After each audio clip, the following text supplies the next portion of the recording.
Israel ने Hezbollah के पूर्व चीफ हसन नसरल्लाह की पिछले महीने हत्या कर दी थी।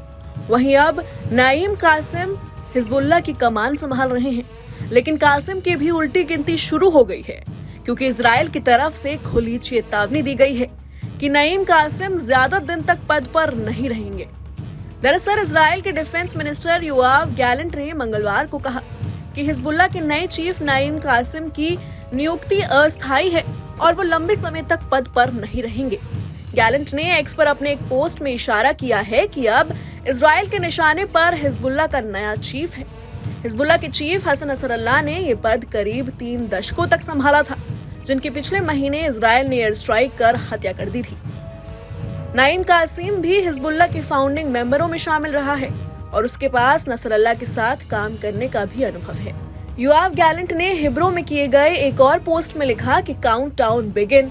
गैलेंट की ये प्रतिक्रिया हिजबुल्लाह के उस बयान के बाद आई है जिसमें कासिम के चीफ नियुक्त होने की जानकारी दी गई है। इस महीने की शुरुआत में एक इजरायली हमले में हिजबुल्लाह की कार्यकारी परिषद के प्रमुख हाशिम सफुद्दीन की मौत हो गई थी, जिन्हें शुरू में नसरल्लाह का उत्तराधिकारी माना जा रहा था।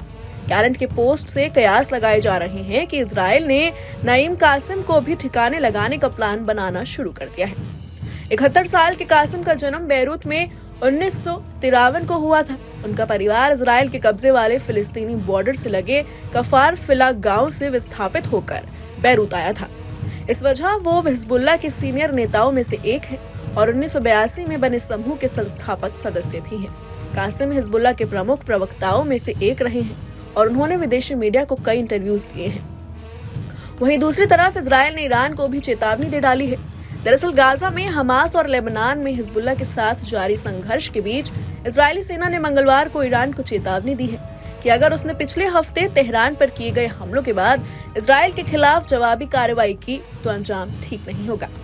इजरायली सैन्य प्रमुख लेफ्टिनेंट जनरल हर्जी हलेवी ने कहा है कि अगर ईरान ने इजराइल पर एक और मिसाइल हमला करने की गलती की तो ईरान को इसकी बड़ी सजा भुगतनी पड़ेगी।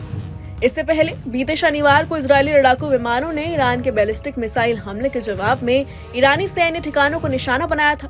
इस हमले के बाद ईरान की प्रतिक्रिया पर निगाहें हैं। मंगलवार को इजरायली सैन्य प्रमुख ने कहा कि अगर ईरान गलती करता है और इजराइल पर मिसाइल हमला करता है तो हमें पता है कि ईरान तक कैसे पहुंचना है। Bureau report, news nation. News nation अब व्हाट्सएप पर खबरों की ताजा अपडेट के लिए न्यूज नेशन के इस QR कोड को स्कैन करें। न्यूज नेशन अब व्हाट्सएप पर खबरों की ताजा अपडेट के लिए न्यूज नेशन के इस QR कोड को स्कैन करें।